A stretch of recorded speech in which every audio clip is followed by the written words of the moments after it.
ആലപ്പുഴയിലെ വാഹനാപകടത്തിൽ മരിച്ച 5 വിദ്യാർത്ഥികളുടെ മൃതദേഹങ്ങൾ ജന്മനാട്ടിലേക്ക് കൊണ്ടുപോയി. ഇപ്പോൾ പാലക്കാട് ശ്രീദീപ് വത്സൻ്റെ മൃതദേഹം സമയത്തിനുള്ളിൽ തന്നെ വീട്ടിലേക്ക് എത്തിക്കും. സച്ചിനുണ്ട് അവിടെ നിന്ന് വിശദാംശങ്ങളുമായി. സച്ചിൻ, ഈ 5 പേരും സഹപാഠികളാണ്. അവർ ഒന്നിച്ചിരുന്ന് അവരുടെ നിമിഷങ്ങൾ പങ്കുവെച്ച് തുടങ്ങിയതേ ഉള്ളൂ.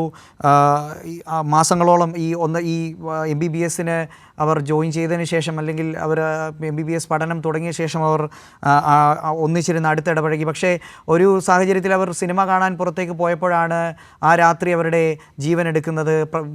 വീട്ടുകാരുടെയും നാട്ടുകാരുടെയും പ്രതീക്ഷകളടക്കം നഷ്ടമാകുന്നത്. ഇപ്പോൾ ശ്രീദീപ് വത്സൻ്റെ മൃതദേഹം അല്പസമയത്തിനകം പാലക്കാട് വീട്ടിലേക്ക് എത്തിക്കും, ശേഖരീപുരത്തേക്ക് എത്തിക്കും.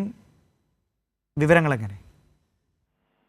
നന്ദു, പാലക്കാട് ശേഖരീപുരത്തെ നാടൊന്നാകെ ശ്രീദേവിന്റെ മൃതദേഹം അവസാനമായി ഒന്ന് കാണാൻ വേണ്ടി ഇപ്പോൾ പാലക്കാട് ശേഖരീപുരത്തെ വീട്ടിലെത്തിയിട്ടുണ്ട്. ശ്രീദേവിനെ സംബന്ധിച്ചിടത്തോളം നാട്ടുകാർ പറഞ്ഞതുപോലെ തന്നെ നാട്ടിലെ പ്രിയപ്പെട്ടവൻ തന്നെയാണ്. കാരണം കലാകായിക മേഖലകളിലൊക്കെ തിളങ്ങി നിൽക്കുന്ന ഒരു വിദ്യാർത്ഥി കൂടിയായിരുന്നു ശ്രീദേവ്. പഠനത്തോടൊപ്പം പാലക്കാട്ട് ഭാരത് മാതാ സ്കൂളിലെ അധ്യാപകനായ വത്സന്റെയും അഭിഭാഷകയായ ബിന്ദുവിന്റെയും ഏക മകനായിരുന്നു ശ്രീദീപ്. ഭാരത് മാതാ സ്കൂളിൽ തന്നെയായിരുന്നു അച്ഛൻ പഠിപ്പിച്ച സ്കൂളിൽ തന്നെയായിരുന്നു ശ്രീദീപിന്റെ വിദ്യാഭ്യാസവും പൂർത്തീകരിച്ചത്. അതിനാൽ തന്നെ സ്കൂളിലെ വിദ്യാർത്ഥികളും അതേപോലെ തന്നെ അധ്യാപകരടക്കമുള്ള ആളുകളൊക്കെ ശ്രീദീപിനെ അവസാനമായി ഒരു നോക്ക് കാണുവാൻ വേണ്ടി ശേഖരീപുരത്തുള്ള വീട്ടിലെത്തിച്ചേർന്നിട്ടുണ്ട്. അതേപോലെ സമൂഹത്തിന്റെ നാനാവിഭാഗങ്ങളിൽപ്പെട്ട ആളുകളും വീട്ടിലെത്തിയിട്ടുണ്ട്. കാരണം ഈ സ്പോർട്സ് ഹാർഡിൽസിലടക്കം മികച്ച മുന്നേറ്റവും മികച്ച വിജയവും കരസ്ഥമാക്കിയ വിദ്യാർത്ഥിയായിരുന്നു ശ്രീദീപ്.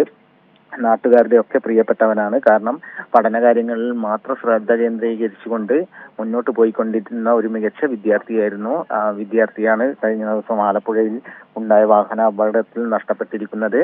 നാട്ടുകാർക്കൊക്കെ വളരെ പ്രിയപ്പെട്ടവൻ എന്ന കാര്യത്തിൽ രാവിലെ തന്നെ നാട്ടുകാരുടെ പ്രതികരണത്തിൽ നിന്ന് നമുക്ക് മനസ്സിലായതാണ്. അതേപോലെ തന്നെ അധ്യാപകനായ അച്ഛനും അതേപോലെ അഭിഭാഷകയായ അമ്മ ബിന്ദുവിനും ഏക മകനായിരുന്നു ശ്രീദീപ്. നല്ല വിദ്യാഭ്യാസത്തിലടക്കം മികച്ച നിലവാരം പുലർത്തിയിരുന്ന ശ്രീദീപിനെ അവസാനമായി കാണുവാൻ വേണ്ടി നിരവധി പേരാണ് ഇപ്പോൾ പാലക്കാട്ടെ ശേഖരീപുരത്തെ വീട്ടിൽ എത്തിയിട്ടുള്ളത്. അല്പസമയത്തിനകം 4:45 മൃതദേഹം വീട്ടിലെത്തിച്ചേരുമെന്നാണ് അറിയിച്ചിട്ടുള്ളത്. ശ്രീദീപിന്റെ കുടുംബത്തിൽപ്പെട്ട ആളുകൾ രാവിലെ മുതൽ ആലപ്പുഴയിൽ പോയിരുന്നു. അവരാണ് മൃതദേഹത്തോടൊപ്പം പാലക്കാടേക്ക് എത്തിക്കൊണ്ടിരിക്കുന്നത്. അച്ഛനും അമ്മയും വീട്ടിൽ തന്നെ ഉണ്ട്. അവരെ ഏക ആശ്രയമായിരുന്നു ശ്രീദീപ്. ആ ശ്രീദീപിനെയാണ് ഇപ്പോൾ നിലവിൽ സച്ചിനാണ് വിശദാംശങ്ങൾ നൽകിക്കൊണ്ടിരിക്കുന്നത്. എന്തായാലും ആലപ്പുഴ കളർകോട് വാഹനാപകടത്തിൽ മരിച്ച പാലക്കാട് സ്വദേശി ശ്രീദീപിന്റെ മൃതദേഹം അല്പസമയത്തിനുള്ളിൽ തന്നെ നാട്ടിലേക്ക് എത്തിക്കും, പാലക്കാട് ശേഖരീപുരത്തേക്ക് എത്തിക്കും. സച്ചിൻ വീണ്ടും തുടരുന്നുണ്ട്. സച്ചിൻ, നമുക്ക് ആ ദൃശ്യങ്ങളിൽ നിന്ന് കാണാം, ഒരു നോക്ക് കാണാനായി തങ്ങളുടെ പ്രിയപ്പെട്ട ശ്രീദീപിനെ ഒരു നോക്ക് കാണാനായി ഒരുപാട് ആളുകൾ അവിടെ തടിച്ചുകൂടിയിരിക്കുകയാണ്. 4:45 കൂടി തന്നെ ശ്രീദീപിൻ്റെ മൃതദേഹം നാട്ടിലേക്ക് എത്തിക്കും. പഠനത്തിലടക്കം വളരെ മികച്ച രീതിയിലുള്ള പ്രകടനം, പഠനത്തിലും ഒപ്പം കായിക രംഗത്തും കലാരംഗത്തുമൊക്കെ വളരെ മികച്ച പ്രകടനമാണ് ശ്രീദീപ് വത്സൻ കാഴ്ചവെച്ചിരുന്നത്. പക്ഷേ ഒരുപക്ഷെ അവരറിഞ്ഞിരുന്നില്ല ഈ മെഡിക്കൽ പഠനത്തിൻ്റെ വിരസതയകറ്റാൻ സിനിമ കാണാനായി പോകുമ്പോൾ ഒരുപക്ഷെ അവരൊരിക്കലും പ്രതീക്ഷിച്ചിരുന്നില്ല ആ യാത്ര, അല്ലെങ്കിൽ അത് അവരുടെ അന്ത്യയാത്രയാകുമെന്ന് ഒരിക്കലും പ്രതീക്ഷിച്ചിരുന്നില്ല. ഡോക്ടർമാരായി തിരികെ എത്താനായി യാത്ര പറഞ്ഞിറങ്ങിയവരാണ്. പക്ഷേ വിധി മറ്റൊന്നായിരുന്നു. അവർ അകാലത്തിൽ പൊലിഞ്ഞുപോയി. ഒരു നോക്ക് കാണാനായി ഒരുപാട് ആളുകൾ അവിടെ എത്തിയിരിക്കുകയാണ്. സച്ചിൻ തുടരുന്നുണ്ട്. സച്ചിൻ, വിവരങ്ങൾ എങ്ങനെ? നന്ദു, വികാരഭരിതരായി തന്നെയാണ് ഇപ്പോൾ നാട്ടുകാരുടെ മുഖഭാവങ്ങളിലൊക്കെ നമുക്ക് കാണാൻ വേണ്ടി സാധിക്കുന്നത്. കാരണം ശ്രീദീപിനൊപ്പം പഠിച്ച പ്രാഥമിക വിദ്യാഭ്യാസം മുതൽ ശ്രീദീപിനൊപ്പം പഠിച്ച നിരവധി വിദ്യാർത്ഥികളൊക്കെ കണ്ണീരണിഞ്ഞുകൊണ്ടാണ് ഇപ്പോൾ ശ്രീദീപിന്റെ വീട്ടിൽ എത്തിച്ചേർന്നിട്ടുള്ളത്. അവസാനമായി ഒരു നോക്ക് കാണുവാൻ വേണ്ടിയാണ് ഈ നാട്ടുകാരും അതേപോലെ തന്നെ സഹപാഠികളും അടക്കമുള്ള ആളുകൾ ഇപ്പോൾ വീട്ടിലെത്തിയത്. നിരവധി പേരാണ് ഇപ്പോൾ വീട്ടിൽ എത്തിച്ചേർന്നിട്ടുള്ളത്. അല്പസമയത്തിനകം ശ്രീദേവിന്റെ മൃതദേഹം പാലക്കാട്ട് ശേഖരിപുരത്തുള്ള വീട്ടിൽ എത്തിച്ചേരും എന്ന് അറിയിച്ചിട്ടുണ്ട്. അതിനുശേഷം വീട്ടിലെ പൊതുദർശനത്തിന് ശേഷം ചന്ദ്രനഗർ, പാലക്കാട് ടൗണിൽ തന്നെ നഗരസഭാ പരിധിയിലുള്ള ചന്ദ്രനഗർ വൈദ്യുതി ശ്മശാനത്തിൽ വെച്ച് ശ്രീദേവിന്റെ മൃതദേഹം സംസ്കരിക്കും.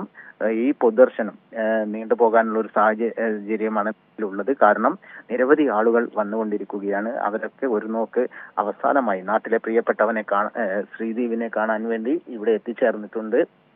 അന്ന് പറഞ്ഞതുപോലെ തന്നെ പഠനത്തില് മികച്ച നിലവാരം പുലർത്തിയിരുന്ന വിദ്യാർത്ഥി കൂടിയാണ് ശ്രീദേവ്.